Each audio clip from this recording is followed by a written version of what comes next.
Have you ever heard of the idiom, nip it in the bud?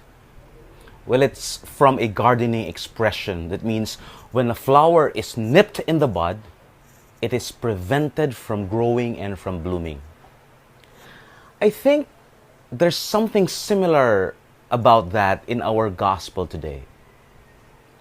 My name is Abyong Kalo and welcome to Pathways of Hope.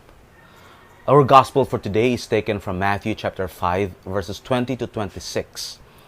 And it starts with Jesus saying, "Unless your righteousness exceeds that of the Pharisees and scribes, you will never enter the kingdom of heaven." Well, considering the devotion of the scribes and the Pharisees to the law, how can we ever hope to exceed their righteousness? You see, the scribes and the Pharisees are so scrupulous in keeping the law that they even tithe from the small spices that they get from their garden. And Jesus continues to say, "You have heard that it was said to men of old, 'You shall not kill, and whoever kills shall be liable to judgment.' But I say to you that everyone who is angry with his brother is also liable to judgment." Is Jesus trying to say that anger and murder are the same, or that anger is as bad as murder? I don't think so. Because the scripture also says in the letter of Paul to the Ephesians, "Be angry, but do not sin. Do not let the sun go down on your anger. Do not, wait for the next day. Try to settle any disagreements within the day." But you see, my dear friends, my dear brothers and sisters, for the Pharisees, the law is just a matter of external performances, never a matter of the heart. But Jesus, by saying this, is actually saying, nip it in the bud.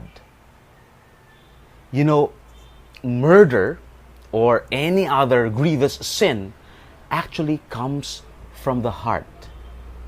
Anger starts to develop and it blooms to become murder. Well, Jesus speaks about this particular anger. Anger that, does not forget. Anger that refuses to be pacified. Anger that seeks revenge. That's the kind of anger, if fully blown, it will lead to murder. And Jesus is trying to say, don't let it bloom and grow. Nip it in the bud.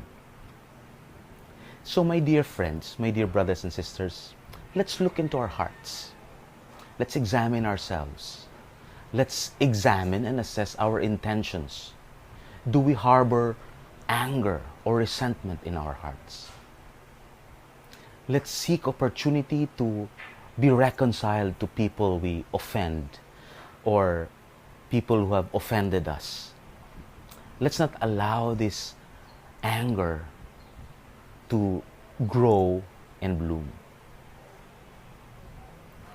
I pray that we will be able to find that grace to forgive and to ask for forgiveness.